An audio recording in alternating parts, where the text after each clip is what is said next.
commence seulement à être entrouvert aujourd'hui, après toute l'histoire que je vous ai racontée, les différentes étapes, des jeux princiers jusqu'à Jodorowsky. Je vais vous montrer un exemple. On va prendre une carte qui est la force. La force, alors, il n'y a aucune carte qui est bonne ou mauvaise dans le tarot. Enfin, pas dans le tarot que je pratique. Il n'y a aucune carte qui est supérieure à une autre, etc., etc. Mais il y a quand même des cartes qui sont pures, qui ouvrent plus de portes que d'autres. En tout cas, à ce que j'en sais aujourd'hui. Parce que ça se trouve, les autres ouvrent des portes aussi, mais je n'ai pas trouvé les clés ni les portes. Voilà. Et par exemple, il y a des cartes qui sont particulièrement intéressantes pour moi, d'un point de vue pédagogique, d'un point de vue ce qu'on peut en faire. Il y a le mat, le 21, il y a le battleur, il y a l'arcade sans nom, ou la mort, et puis il y a la force. Pourquoi est-ce que la force est une carte intéressante? Vous allez comprendre. Excusez-moi, je suis obligé de revenir en arrière parce que j'ai oublié de mettre. Choqué dans ce sens-là, et check-in, on dit comme les docteurs, à un moment donné, il y a une lutte pour la vie. Et biologiquement, nous sommes faits voilà. le plus longtemps possible. Sauf qu'à un moment donné, si par exemple je remets le jeu en 3 séries de 7, d'accord? Et il y a une bascule qui s'opère. Vous remarquerez une chose. Mais vous êtes vivant, vous êtes un témoignage de la vie. Vous êtes un témoignage de la vie. La force, c'est la carte pivot. Oui, mais bon, vous êtes là quand même. D'accord. C'est ça l'essentiel. Voilà. Et là maintenant, je vais vous proposer de rentrer dans la carte. Maintenant qu'on sait que quelque part, la force est la carte pivot du jeu. Je vais être sur la table pour, si vous voulez. Excusez-moi, je vous fais de nouveau. Voilà, donc je serai sur la table juste à l'extérieur. Demain, il y aura un atelier de yoga du visage dans la salle Art de Vivre à 15h30. Nous ferons des exercices de yoga. Maintenant, on va faire la même chose sur la carte, comme si on zoomait. Je regarde si vous... D'accord, on trace une croix, et au centre de la croix, c'est pour ça que je vais vous faire passer, alors c'est un petit peu décollé, mais vous regardez au centre de la croix, je vais vous faire passer la carte.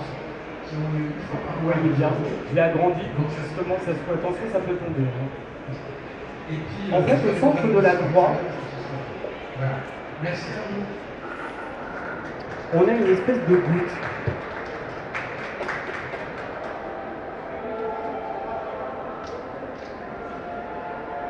Rouge, un aplat rouge, qui ressemble à une goutte comme ça.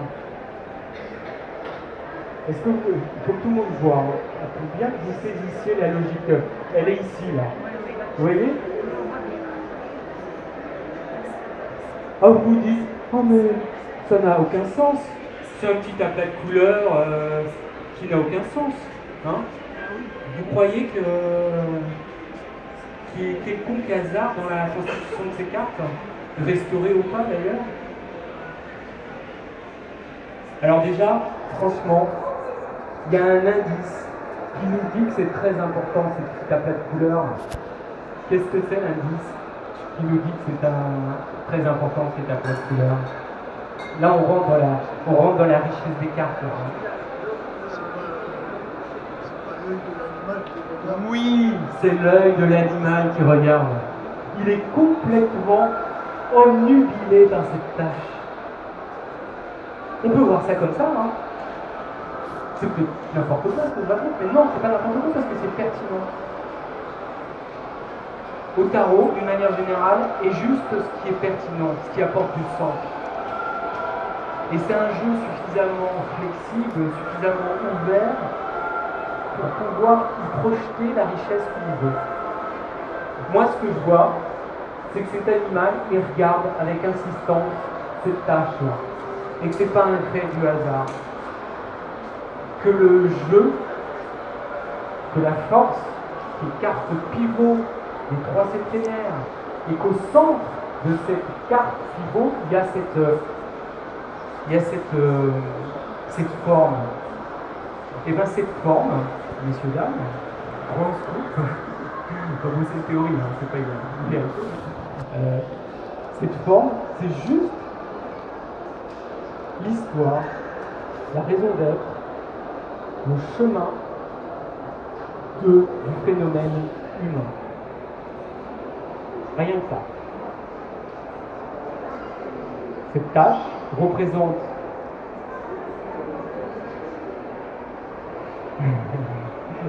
représente le phénomène humain, sa raison d'être, son origine, son arrivée et son évolution. Rien que ça. Vous voulez que je vous explique comment? C'est très simple.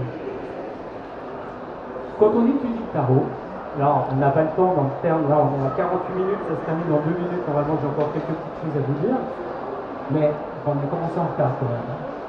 Mais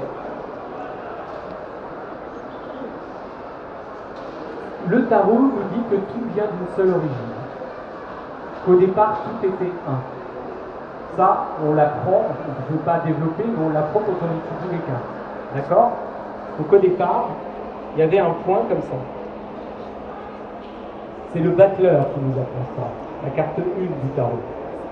Après, avec la papesse, on nous apprend que tout devient 2.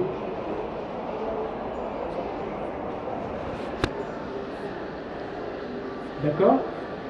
C'est-à-dire qu'il y a une séparation de l'unité qui devient 2, puis 3, puis 4, puis 5, puis 6, puis 7, puis etc., etc. Et puis, cette tâche, cette vulgaire tâche là qui est au centre de la force, qui est au centre du jeu du tarot, elle nous dit que tout va aller vers une autre unité. Mais attention, on n'est pas dans une unité linéaire qui va élever qu'une autre unité. On a bien la notion d'élévation. Alors maintenant, vous voulez savoir quelle est l'utilité du tarot pour demain? Le tarot, c'est un outil absolument extraordinaire pour nous apprendre, nous aider en tant qu'individu, en tant que collectivité, en tant qu'humanité, à prendre cette voie-là. La voie du milieu. La voie la plus rapide pour rejoindre l'unité. D'accord? Je vais stopper là. Spirituel. Ah bah oui, il y a une dimension spirituelle énorme dans ce jeu. Hein. Et ce jeu n'est pas, même s'il y a beaucoup d'iconographie chrétienne, c'est un jeu qui va bien au-delà de sa dimension chrétienne. Hein. Donc voilà. Donc, je vous remercie. Alors je tiens à vous signaler que je suis sur le stand D26, que je propose des consultations, des ateliers découvertes ludiques une fois par mois, des cours cursus long et cursus court.